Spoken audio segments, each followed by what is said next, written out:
Hello, welcome to Inspiring Women with ADHD. I am Renee Allen, the host of this podcast, which I love doing, and I'm excited to be here today. Raise your hand if you can relate to starting to do something that you really want to do, and maybe you work on it a few minutes, but you run into a little hurdle and you think, oh, I can get past this. Like you say you're driving down a road and you see a roadblock, you just get out, move that box out of the middle of the road and you keep driving. But other times there's so much blocking the road, maybe even people wearing bright yellow or orange telling you need to go another way. So you go on that detour. And really the detour doesn't take that long.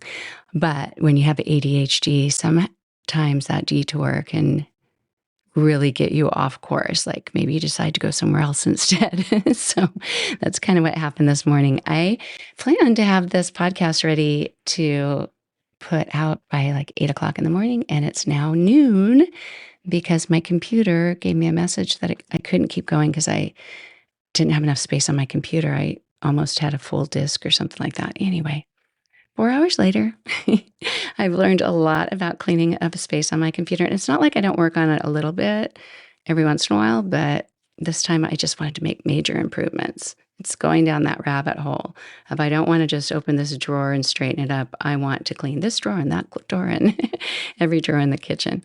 So yeah, the hyper focus, but I feel better. I feel like I'm ready to go. And here I am talking about something not even related to that, but I want to talk about cooking, preparing food, all that goes into just cooking dinner. And dinner seems to be the one that we think is the big thing. You know, lunch, that isn't quite as overwhelming. Breakfast, you could grab and go, or you can make pancakes or eggs. Those kind of breakfast dishes are very simple in our minds, right? We've done it before. We've done it a million times. Maybe not. I'm just making some assumptions here. But for me, breakfast isn't overwhelming, even though I don't cook it as much as I used to. And lunch, also not overwhelming. I'm happy to eat the same thing every day or not even have an actual lunch, have a snack, a grab and go kind of thing, make a smoothie.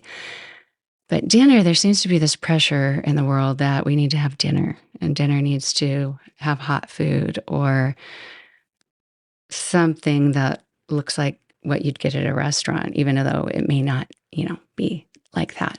But it needs to be on a plate. It needs to maybe be hot and all that kind of stuff. And I used to be able to do that just fine. I'm curious if dinner is a struggle for you, if there was a time that it wasn't a struggle for you. Because for me, there was definitely a time that it wasn't a struggle. In fact, it was one of my favorite things to do was to make dinner. And this is when I didn't have my own family, my own kids. I didn't have as many responsibilities. But when I was in high school, I thought it was fun to cook. I started out baking. I think baking's the easier thing, at least in my mind it is, to bake cookies. And, it has a nice reward. You get to eat yummy, sugary cookies. Or I used to make a lot of cake. I don't like cake as much anymore, but my grandma decorated cake. So I learned to make cake by going to her house. And my mom made cake too. But I even used to decorate cakes for people for their birthdays. And it was one of my hobbies. But I loved to do the grocery shopping for my mom. And even before I could drive, even before I was a teenager, my mom would stay in the car with my younger brothers and send me and my older brother in with a check that she had just signed on the bottom and wrote Safeway. That was the grocery store we had at the time. And she'd give us a list and we'd go inside and buy the groceries. And that was so fun as a kid. I thought it was fantastic. And of course, my mom loved it because she didn't need to go into the store and she could just stay out in the car and maybe close her eyes or something. And I guess I thought from that point, like if I can actually go grocery shopping by myself, that's even more amazing. So once I got my driver's license at 16, I did the grocery shopping for my mom. And now as an adult, my children are no longer younger. They're all adults too, basically. I don't know why it took me such a roundabout way to say that. But now I look at that and I think, oh, that's so wonderful that my mom didn't even have to do the grocery shopping those few years. And she also didn't cook dinner because I thought not only is it fun to buy groceries, it'd be really fun to plan out a menu and make dinner. I had four brothers, and my mom was at home most of the time, or all the time. And my dad was working long hours. So he wasn't home as much for dinners, more on the weekends. But I would plan out the meals, and they were simple meals. They weren't expensive meals. We didn't have a lot of money. But, back then we made casseroles, or we had our standard recipes, foil baked chicken. That was my grandma's recipe, I think it was, or maybe some lady my mom knew. My grandma had a tomato soup, and I learned how to make that. And I would make all my favorite meals unless I really didn't like lima beans. My mom liked lima beans, and I never did. But I even made the lima beans on a night that I wouldn't be home, like I'd have it ready or something like that. And so I'd plan out the menu according to which brother might have baseball that night, or he might not be there for dinner, but what doesn't he like? I was very organized about it. I even had a poster and had everyone tell me when they'd be gone and write it up. When I got to college, and I thought making dinner was fun, but I didn't have other people to cook for. And I also thought making breakfast was fun. I made eggs and toast every morning by myself. And in high school, I just made my own breakfast. And so in college, I looked around at my roommates and I thought, why isn't everybody making eggs every morning? I didn't realize that. I mean, I knew people ate cereal, but I didn't know that people ate quicker meals, because we'd usually have soup or sandwiches for lunch, or something hot like pancakes or eggs for breakfast. And so I saw my roommates eating more casually, which it wasn't like I was against that. It was just new to me. And so I started buying more cereal. And then it wasn't until my last few years of college that I saw my roommates buying takeout a lot. They just grab food somewhere and come home or eat it there. And I think, oh, we're not eating, not that we needed to eat dinner together, but I just realized that people had a quicker way of eating, but I still enjoyed making dinner. And I remember when I met my husband, I said, don't you love cooking? It's really fun to cook. And he said, it seems like such a waste of time. And I said, why? And he said, well, you spend all that time cooking and then it's eaten so fast. And I thought, yeah, I guess that's true. But I enjoyed it. I enjoyed the process. But as we got married and started having kids, I started realizing that sometimes it wasn't as rewarding to cook. And I guess I was all about the compliments, or my mom being so happy that I made dinner. And my husband didn't care about food that much. So he was kind of like, he didn't care if I made a big meal or if he ate Cheerios at night. And Honey Nut Cheerios was his. But so the motivation to make dinner wasn't as great, but I still made dinner for my kids because I thought that's important and stuff. And then as my kids got older and I had kids in high school, I started realizing that they would come home from school really hungry and want to eat right when they got home. And they weren't asking for dinner or anything, but they just all, make themselves something, a frozen burrito or whatever. Or I still love to bake a lot. I bake cookies and homemade bread and things. And by dinner time, they weren't very hungry. And then I was kind of worn out because I would feel like all day long I'd be taking care of kids, and I was a stay-at-home mom, and would, go buy groceries or clean up this room or that room or organize this or that. I liked doing that. I thought it was fun. But by the end of the day, dinner wasn't that challenging, but the cleanup was horrible. I thought I spent all day either getting the house really nice or defending the cleanliness of the house. And then at the end of the day, we just mess it up by making dinner. And that was exhausting in my mind. So I was just doing the overthinking kind of thing and getting overwhelmed by it all, and started cooking less and less, or making our meals simpler and simpler. And then by the time a few kids had graduated and my oldest son at home was really just not hungry at all, and everyone was going their different directions with sports and stuff, I thought, it's not going to happen anymore. We hardly ever had dinner anymore.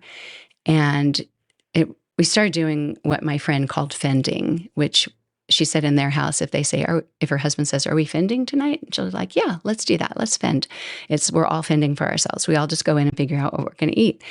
And now that's how our family is. We just all walk in the kitchen at whatever time of day and eat whenever we want. When my grandchildren come over, that can be exhausting to do fending because the house can get messy. And so I can see with little kids, you need to have a little more order for it. But with older kids, adult kids at home, unless everyone's coming together, unless we have visitors, unless it's a holiday, I don't really make dinner. And the longer I go without making dinner, the more it stresses me out. And it's interesting because now that I know I have ADHD, I see that there are groups for executive dysfunction meals or bloggers who talk about cooking when you have ADHD, because there are so many elements to think about. It can be kind of exhausting. And I look back and think about even when I was cooking, that I was feeling a bit scattered about it. And I would see other friends who would have these systems down, like on Tuesdays we have tacos, on Wednesday we have pasta, on this, we have whatever. And all I did was Friday was pizza night. And I used to love to make homemade pizza. And eventually it just ended up being Costco pizza or going out for pizza, picking it up, Papa Murphy's. I don't know what kind of pizza they have around you, take and bake, or bringing one home. But that became our tradition. We still had pizza, but I wasn't making the crust and doing all that anymore. But I look back and I kind of see the unraveling of making dinner. And I used to think it was more the cleanup, and it couldn't really be that because my kids helped me a lot with cleaning up. And we had a system those last probably 5 years when everyone was home, where at night before everyone went to bed, everyone had about 10 minutes, or it took about 10 minutes, and that everyone went. We would do a family prayer together. And after prayer, everyone would go to their spot. And we switched it from time to time. But generally, my son vacuumed upstairs. Someone else vacuumed downstairs. Someone had a bathroom. Someone had the kitchen. And, even without cooking dinner, the kitchen needed some cleanup. And so everyone did their area. We didn't really call it a chore or a zone, but they cleaned up their area. And I would tell them, 6 kids doing 10 minutes of work, that's 1 hour of work I'm not doing, or Dad's not doing, or, whoever. So my husband would have his areas that he cleaned too.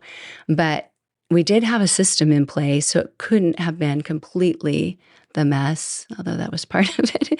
But I also see that there's so many choices, so much decision making that goes into cooking dinner. And part of that is when you go grocery shopping. And I know people have apps for, I'm going to put this recipe in, it makes my grocery list. I go to the store.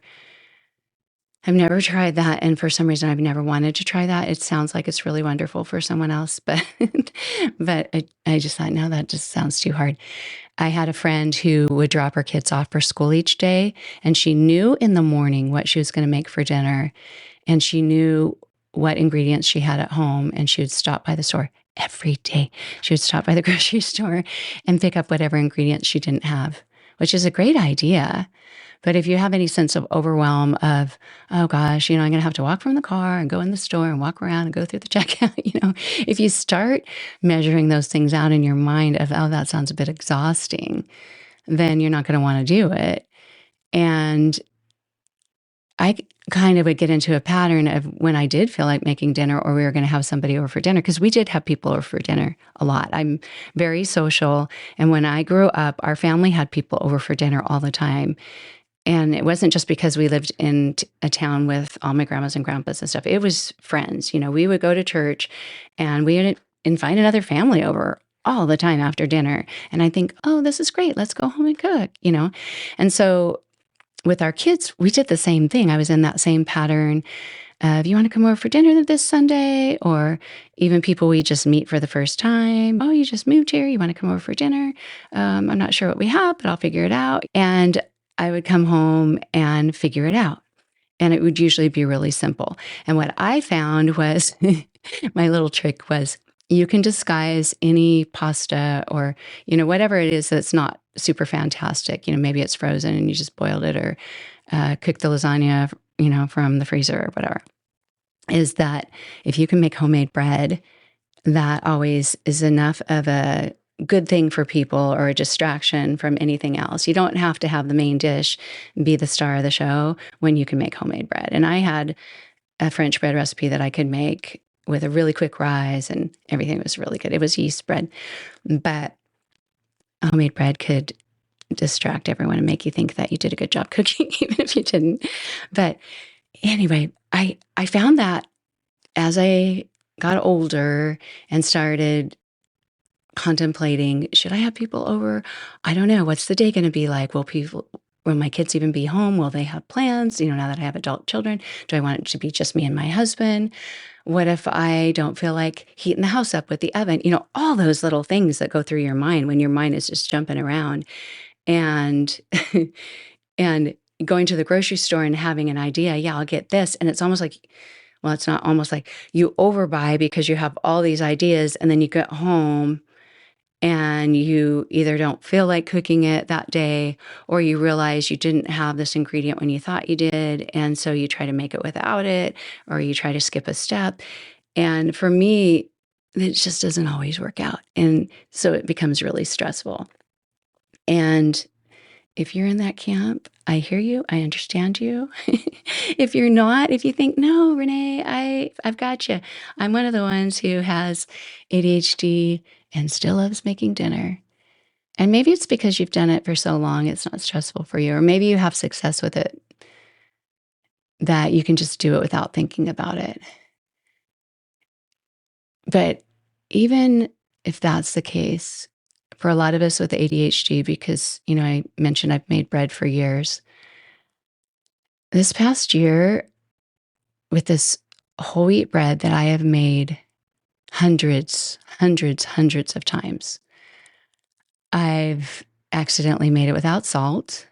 And when it comes out of the oven, it's like, oh, I can recognize the textures off when I'm kneading it. But I thought, well, maybe that's because we moved to Florida and the humidity is different. But it doesn't rise the same without salt. I've made a lot of errors. Trying to think of what else. You name it, I've made it.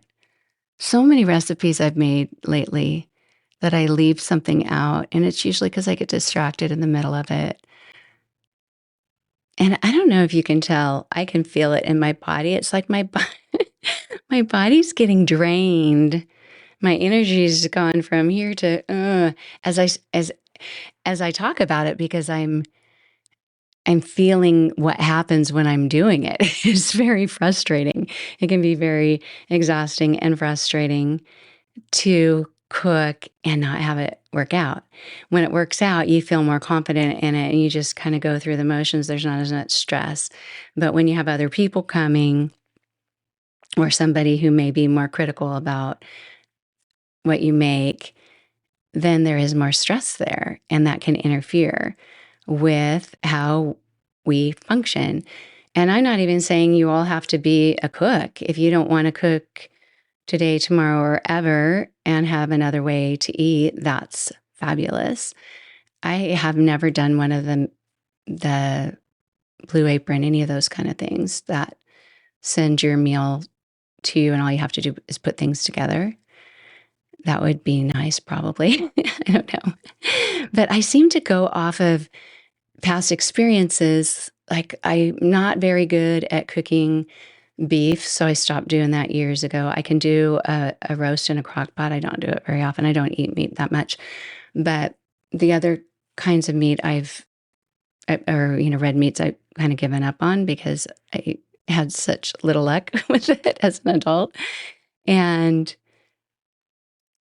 I think that's that reward factor.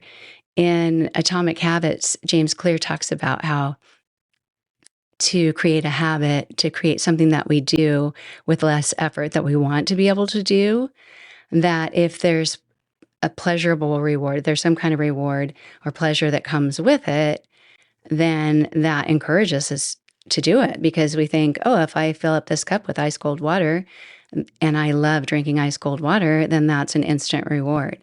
And that reward comes if you spend all that time and have stress cooking, and then it doesn't turn out, and you've got people there and it's Thanksgiving. It doesn't really make you want to do it again. And I've tried to simplify. I've tried to have more people chip in and bring this and that, but it seems to be getting worse instead of getting better. So if you have any tips, let me know. So this isn't really a solution-based podcast. It's more of explaining that it can be challenging for us. And some of that is just doing something that has a lot of steps. And sometimes the steps, the order of the steps is important. Sometimes it's not. And I've always been one that has been willing to skip steps or rebel against steps. Like when I used to make cookies and it would say chill the dough for an hour in the fridge, I think I'm not doing that. And I just skip it. And it probably turned out different. But I've always been the person, like combine all the wet ingredients. Now combine the dry. I'm not doing that. I end up with my own system because I just don't want to take the time to do it in a way that they've set out for me. And it's not just cooking, it's any of those kind of things that have lots of steps. Sewing. I've never been good at sewing. And that's one where the steps are important. I've learned the hard way when I took my sewing class in college and got a D. But those steps are important. And if you don't have the patience for the steps, for whatever reason, you've got this impulsiveness about you, this hyperactiveness about you, or the inability to focus on everything. I just need to see a simpler way to do it. Then that may not be your hobby. That may not be what you enjoy. I used to wonder why I could never figure out crocheting. Other people would sit with their grandmother and learn to crochet. And I tried a few times. I probably tried as an adult a few times with somebody who said, oh, I love crocheting. Never could wrap my brain around that.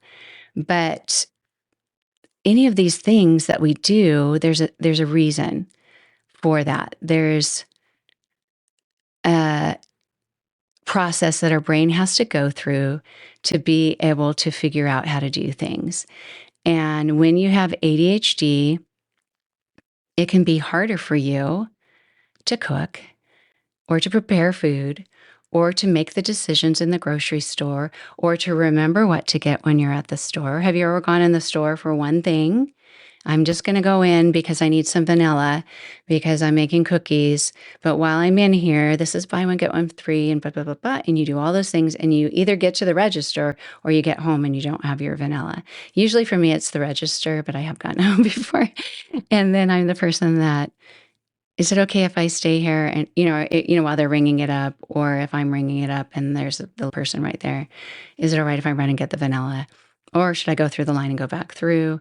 I don't want to be the person that's holding up a line, but I usually ask that if there's not a line, or if another person still has to, is ringing up for me and has a lot more to do. But there's a lot of things that go into being able to make food. And I haven't even gotten to the and then, but if you're just hungry and you need dopamine and you need that ability to function better and you're drained and it's that time of day, your ability to take the time to do all the things that you need to do is weakened as well. And so you'll probably just grab whatever you can. And that's one of the reasons why it's really important to have some options that whether they're a quick make option or it's already ready for you to grab. One of the quick things that I do is making a smoothie.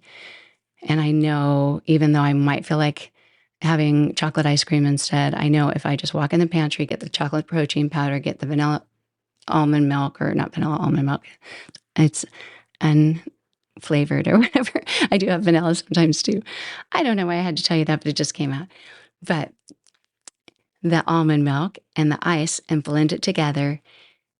I've got my smoothie, I've got the energy, and even if I want to eat something else afterwards, it'll stabilize me, it'll help me so that I can make a better choice or maybe have the patience to make something else. But executive functioning requires working memory, being able to look at a recipe and know what you've put in already, what you still need to put in, or even how much you've put in. When I make bread, I'll double, triple the recipe. Have I put in 4 cups of flour or did I put in 5? Sometimes you don't know unless you mix it together and get a feel for it. But with cookies or anything else, it may not be as noticeable if you miss something like baking soda. Did I put it in? Did I not? I've already blended it up. I can't remember. So you need your brain to be working well to be able to not only make the recipe, but to be able to decide what recipe to make. We were having some people over, I can't remember what it was for, about a month ago.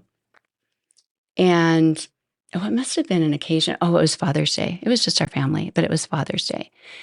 And I think I mentioned a little bit of this before, but I was going to make roast beef because I know my husband likes that. And I went to thought in a healthy, non causing food poisoning way and forgot about it. Putting it in water for a little bit of time. Well, it ended up being a lot of time. So I had to throw it away. And then I thought, well, we have chicken. I'll make some chicken. And I've made chicken before, but in my mind, I wanted it to be able to go with bread, be able to go with this. And I don't know. In my mind, it needed to be different. I didn't have the ingredients for the recipe I'd made before. I thought of about 3 different ways I'd made it before. I didn't have any of those ingredients. So I started looking up recipes. I took out every cookbook we had. I had a million tabs open on the computer of all these recipes. And then I thought, oh, I like this, but I don't have that ingredient. So then I'd look up that kind of roasted chicken. And, well, what if I put rosemary in it? Did all these things. And then took a combination of those 3 recipes, like the ideas of 3 different bloggers, and put it into what I thought I could do. And it ended up fine, but it was such a messy way to go about cooking. I thought, it's got to be simpler. It doesn't need to take all the time. It doesn't need to take all that time. But there's an answer. There's a reason that we get this way. And hopefully yours isn't as bad as mine. Maybe yours is even worse. But executive functioning is required for cooking. It's a challenge for those who have ADHD when you're cooking. And there are some things that you can do to simplify it. Obviously, I'm not the greatest example of that. And the truth is that we all eat, whether or not we cook or not, we all eat. And if we want to eat healthy, do we have to have dinner, in quotes, quote unquote, dinner? No. Do we enjoy dinner? We want to be able to make dinner, but we haven't done very well with it. If that's the case, then there may be things that we want to do to help with that. And probably one of my problems is I don't care about eating dinner that much. Or when I cook it, I'm not in the mood for it. I'm very, very picky. It's kind of nice actually to go to a restaurant because you only have so many choices and everyone's eating, so you kind of have to do it.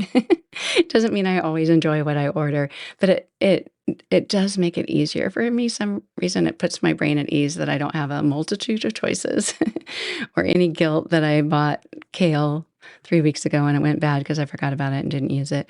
But if you go to somebody else to cook, they get to buy the ingredients. You don't have that stress that comes. Do you ever get that stress when you shop? Like, oh my goodness, I've thrown away so many greens. And so my frozen foods come in handy, or, things that are mostly pre-made.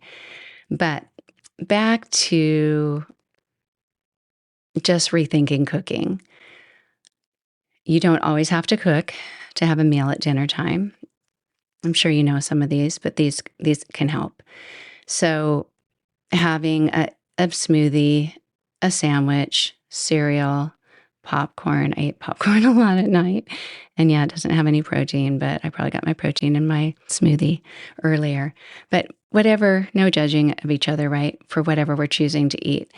And you can simplify if you really do want to cook. It's usually easier if your area is cleaner. For me, if my kitchen's cleaner, I do better. If I've cleared off a whole counter, maybe 2 counters, so I can start. If I set out the measuring cups and the spoons and things like that if I say out loud 1, 2, 3, and try not to multitask while I cook, because I do tend to do that. I like to use Marco Polo and I'll talk or listen while I'm doing it, or, watch a show. So I try to pay attention to how many ingredients I'm putting in. Having a space to clean up as you go is helpful. If my dishwasher's already in the loading phase and I'm cooking, a lot of times I'll take the measuring cups. So maybe the one that I use for honey is not going to be the same one that I use for flour. Some of them I'll reuse, but others I won't. And so I rinse them out, put them in the dishwasher as I go.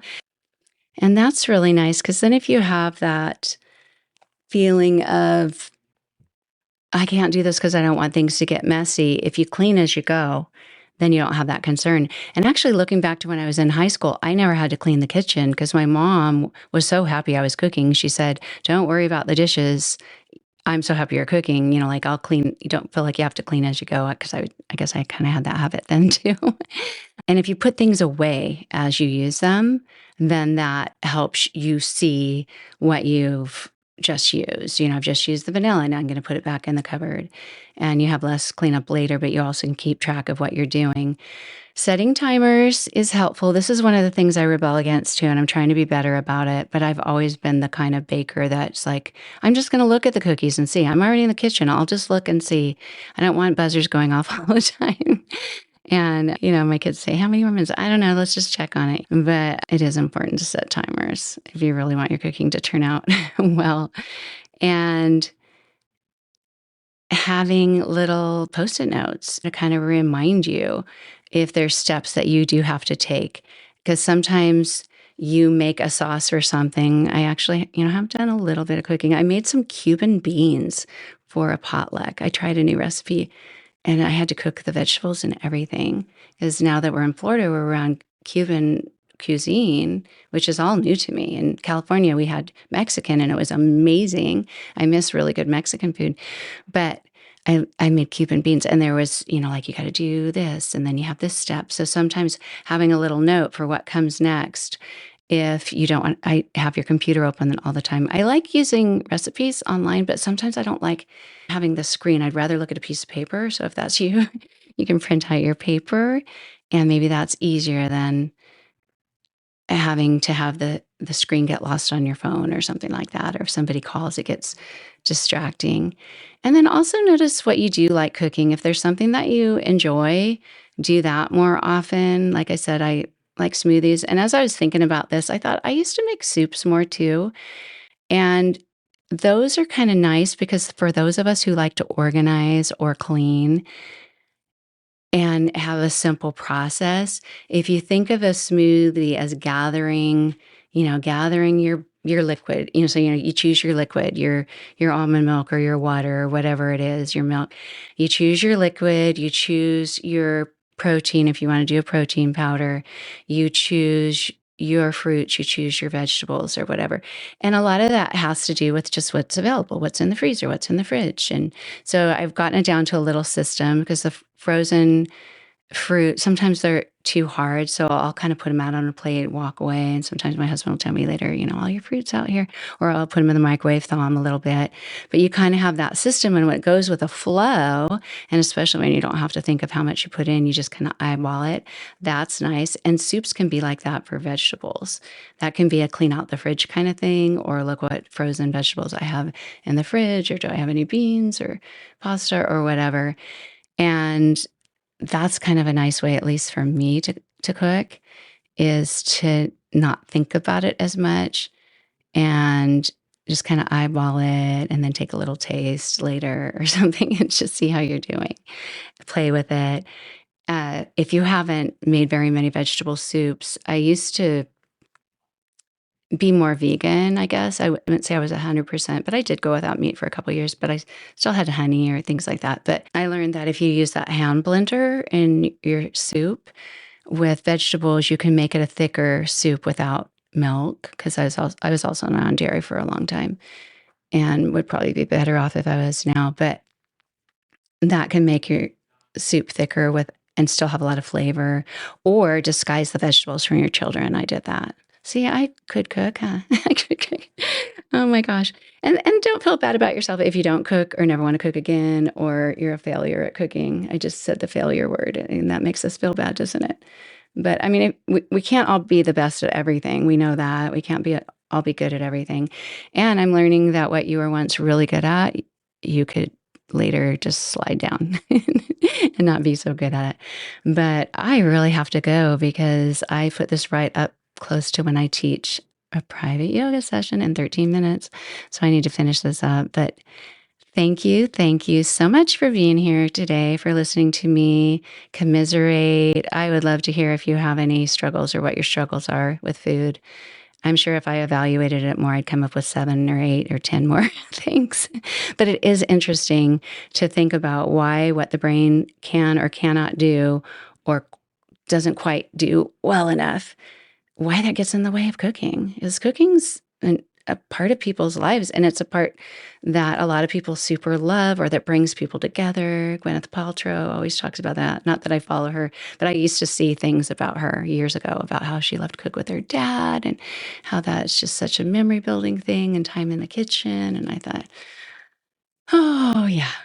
So just adding to my guilt at the time. I wish I had that. But there are ways that I do like to cook and make things, and at times it works out. So I hope it works out for you too, in whatever you want to do. Thanks so much for being here. Feel free to be in touch, and go to my website if you haven't seen it before, renee-allen.com. You're welcome to join my 5-day focus challenge. Even if you've done it before, you could do it again. I'll stay in touch with you while you do. And I'll talk to you later. Bye. Open windows, broken shadows. Frozen dreams are left for tomorrow. Without a cause. No time for a pause.